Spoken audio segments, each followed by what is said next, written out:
Hamas को ठिकाने लगाने का ट्रंप प्लान काम करे या ना करे, लेकिन जर्मनी के एक बड़े ऐलान ने ट्रंप को बुरी तरह फंसा दिया है।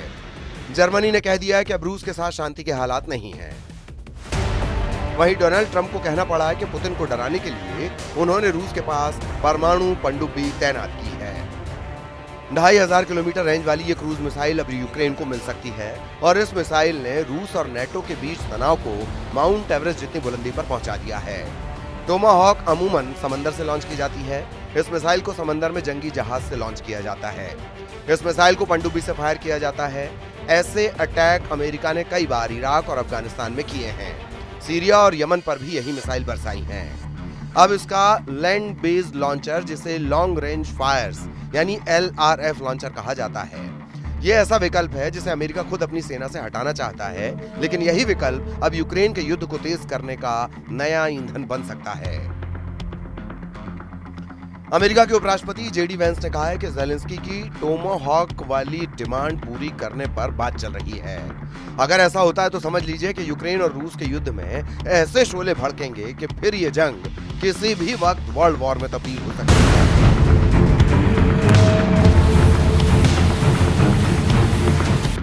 लेकिन रूस और नेटो में बड़ा युद्ध भड़काने वाली स्टेटमेंट अमेरिका से नहीं आई है। यूक्रेन को हथियार सप्लाई करने वाले सबसे बड़े मददगार देश जर्मनी ने पुतिन के गुस्से को आसमान में पहुंचा दिया है। जर्मनी के चांसलर फ्रेडरिक मर्ज ने कहा है कि यूरोप का रूस से युद्ध तो नहीं चल रहा, लेकिन अब दोनों के बीच अब शांति नहीं है। पूरी दुनिया में अब यही कयास लगाए जा रहे हैं। अमेरिका से लेकर यूरोप और दुनिया का बाकी मीडिया भी यही बता रहा है कि जर्मनी और रूस के बीच बहुत बड़ा बवंडर शुरू हो सकता है और इसकी जद में पूरा यूरोप आएगा। इसका डर बना हुआ है। जर्मन चांसलर फ्रेडरिक मर्ज ने कहा है कि रूस का युद्ध हमारे लोकतंत्र के खिलाफ है, हमारी आजादी के खिलाफ है और अब पुतिन पूरे नेटो की एकजुटता को आजमा रहे हैं। साफ है, मर्ज बता रहे हैं कि नेटो और रूस के बीच युद्ध के हालात बन रहे हैं। जर्मनी का हैम्बर्ग फ्रीगेट डेनमार्क पहुंच गया है। डेनमार्क में यूरोपीय संघ की शिखर वार्ता के दौरान बड़ा खतरा रूस बन गया। डेनमार्क को डर है कि रूस के ड्रोन घुसपैठ करेंगे, यूरोप को चैलेंज करेंगे। डेनमार्क को पहले ही ड्रोन घुसपैठ की वजह से अपने हवाई अड्डे बंद करने पड़े। यही वजह है कि 5800 टन का ये फ्रीगेट, जो SM-2 मिसाइल डिफेंस और हार्पून एंटी शिप मिसाइल से लैस है, उसे जर्मनी ने डेनमार्क की राजधानी कोपेनहेगन के बंदरगाह पर पहुंचा दिया है। डेनमार्क में यूरोपीय संघ की मीटिंग के वक्त रूस के ड्रोन खतरा बन चुके हैं। इस दौरान 47 सदस्यों वाली यूरोप की पॉलिटिकल कम्युनिटी भी डेनमार्क में मिलेगी और जब यहां यूरोप के बड़े बड़े लीडर होंगे तब डेनमार्क की हवाई सुरक्षा बहुत बड़ी चुनौती है। यही वजह है कि डेनमार्क के प्रधानमंत्री मेटे फ्रेडरिक्सन बहुत परेशान हैं। डेनमार्क के PM मेटे फ्रेडरिक्सन का कहना है कि कई दिनों से मैं अपने कई यूरोपीय सहयोगियों के संपर्क में हूँ। मैंने जर्मन चांसलर, ब्रिटिश प्रधानमंत्री, हमारे पड़ोसी देशों स्वीडन और नॉर्वे के प्रधानमंत्रियों और फिनलैंड के राष्ट्रपति से बात की है। मैं नेटो महासचिव से भी लगातार बातचीत कर रही हूँ। अब हम नेटो सहयोगियों से इस मुद्दे पर लगातार बातचीत कर रहे हैं कि वो डेनमार्क की कैसे मदद कर सकते हैं ताकि हम अपने हवाई क्षेत्र की बेहतर हिफाजत कर सकें।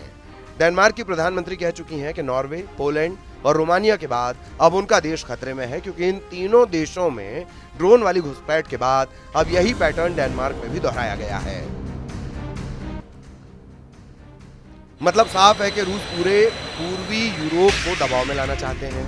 जर्मनी ने पुतिन को भड़काने वाला एक और कदम उठाया है। जर्मनी के रक्षा मंत्री बोरिस पिस्टोरियस ने लिथुआनिया जाकर रूस को आमने सामने के युद्ध के लिए ललकारा है। जर्मन रक्षा मंत्री ने कहा कि बाल्टिक देशों को बचाने के लिए उनका देश तैयार है और जर्मनी इस इलाके में रूस को मुंहतोड़ जवाब देगा। इसके लिए लिथुआनिया में 2026 तक जर्मनी के 2000 सैनिक तैनात रहेंगे। जर्मनी ऐलान कर रहा है कि पुतिन से रिश्ते अब युद्ध नहीं, लेकिन युद्ध से कम वाले भी नहीं है। वहीं ट्रंप का टोमाहॉक वाला दांव पुतिन के गुस्से का इम्तिहान लेना चाहता है। सवाल है कि क्या डोनाल्ड ट्रंप और उनकी वॉर टीम किसके खिलाफ सबसे बड़े युद्ध की तैयारी कर रही है, क्योंकि दुनिया में कई वॉर जोन एक्टिव हैं और डोनाल्ड ट्रंप को महसूस हो रहा है कि अब उन्हें वॉर जोन में उतरना ही होगा। क्या ट्रंप रूस के खिलाफ युद्ध लड़ेंगे? क्या ईरान के खिलाफ सेना उतारेंगे? क्या यमन के टुकड़े कर देगा अमेरिका? या फिर चीन के खिलाफ बड़ा मोर्चा खोलने जा रहे हैं डोनाल्ड ट्रंप? बहुत बड़ा सवाल है कि अक्टूबर में ट्रंप क्या करने जा रहे हैं।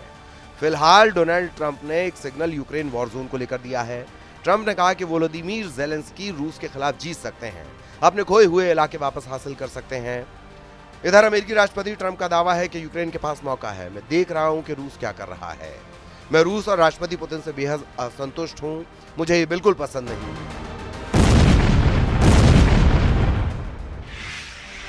वो बिना किसी वजह के लोगों को मार रहे हैं। ये देखते हुए कि उन्होंने अपना सब कुछ दांव पर लगा दिया है, वो बहुत बुरा कर रहे हैं।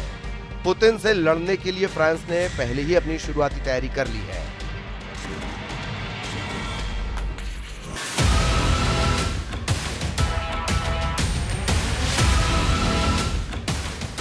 फ्रांस का सबसे खतरनाक जेट राफाल लगातार पोलैंड के आसमान में गश्त लगा रहा है।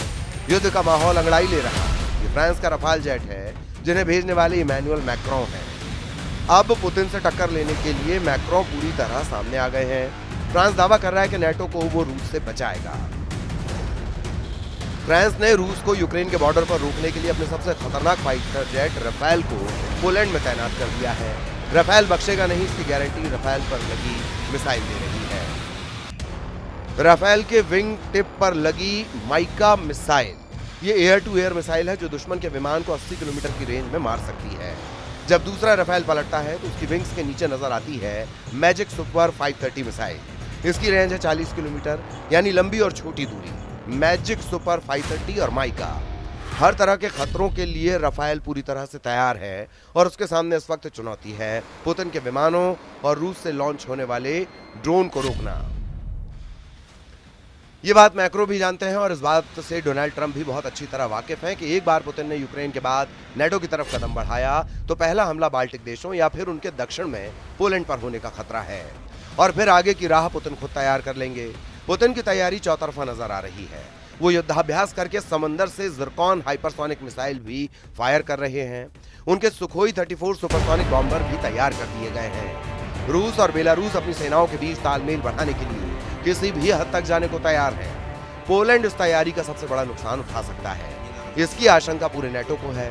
पुतिन की सेना ने 3.5 साल के युद्ध में सबसे खतरनाक अटैक की तैयारी शुरू कर दी है। रूस इस बार यूक्रेन पर नहीं बल्कि नेटो पर सबसे बड़े हमले के लिए खुद को आजमा रहा है, क्योंकि अमेरिका और नेटो ने भी रूस को दबाने में कोई कसर बाकी नहीं रखी है।